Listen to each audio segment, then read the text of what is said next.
pagi saudara yang dikasihi Tuhan Yesus Kristus.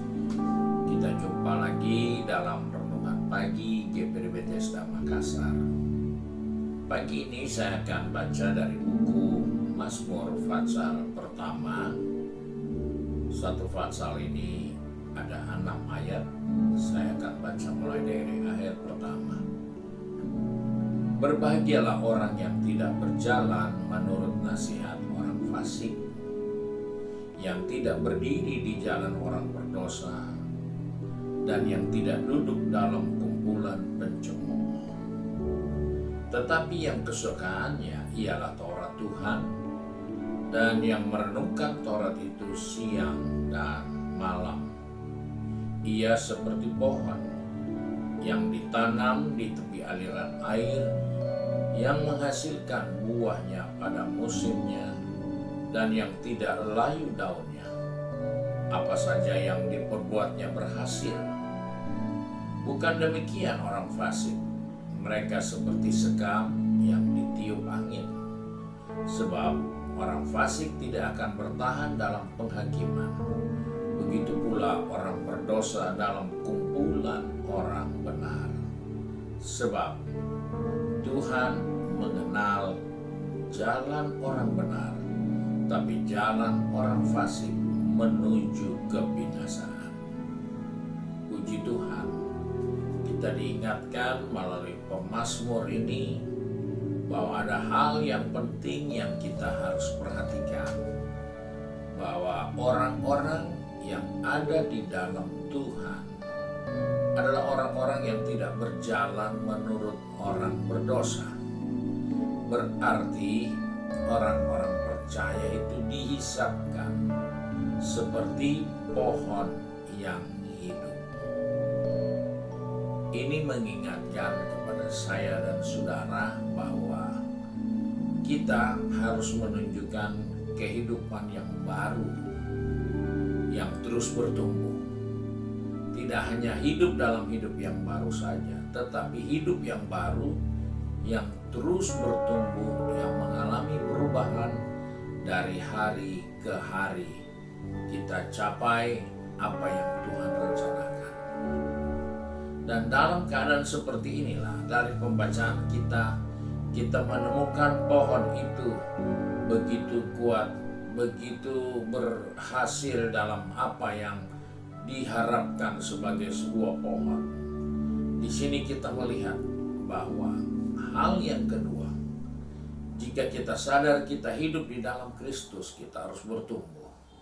Rohani harus bertumbuh. Yang kedua, kita ada di tempat yang aman. Karena dikatakan di sana, mereka ada dalam satu posisi di mana mereka seperti pohon yang tidak pernah bisa tidak berbuah, karena mereka ada di aliran air. Di situ kita melihat bahwa pohon itu tidak perlu takut kekeringan. Pohon itu tidak takut semua kebutuhan untuk dia hidup, karena dia ada di tepi aliran air.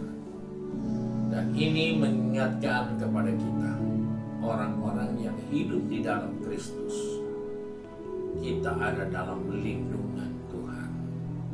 Bahkan dikatakan, karena kita tumbuh di tepi aliran air, maka dia tidak akan pernah dipengaruhi oleh musim dan cuaca yang melanda kehidupan ini.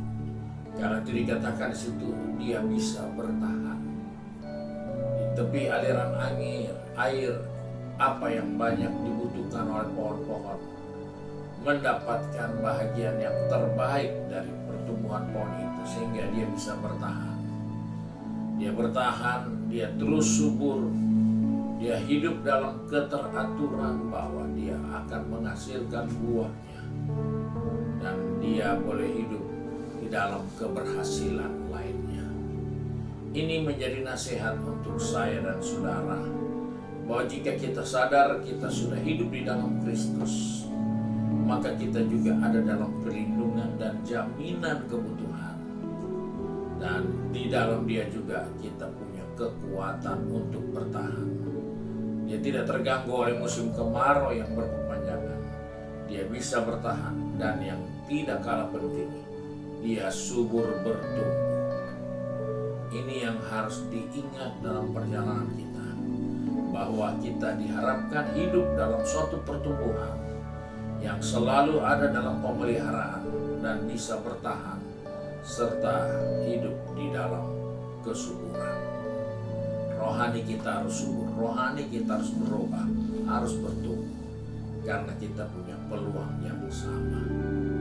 Puji Tuhan, kiranya Tuhan menolong kita semua, dan mari kita satu di dalam doa.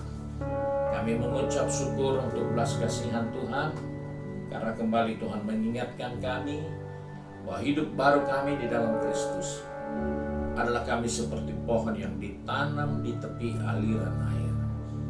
Dan kami tidak pernah terganggu oleh cuaca, oleh kondisi, oleh apapun yang ada. Karena Engkaulah pemelihara kehidupan kami. Engkau menyertai dan Engkau memegang tangan kami, menuntun kehidupan ini. Sebab Tuhan, Kau tolong anak-anakmu yang sudah pergi bekerja, berbisnis, studi, maupun sudah sibuk dengan kegiatan di rumah tangga, maupun kepada pengabdian tanggung jawabnya. Tuhan tolong kami, ingatkan kami, supaya kami dapat bertumbuh hidup di dalam kehidupan yang baru, untuk terus mempermuliakan Bapa di surga. Terima kasih Bapa. Kami berdoa dengan mengucap syukur di dalam berkat nama Tuhan Yesus Kristus. Haleluya. Amin. Puji Tuhan. Tuhan Yesus memberkati kita.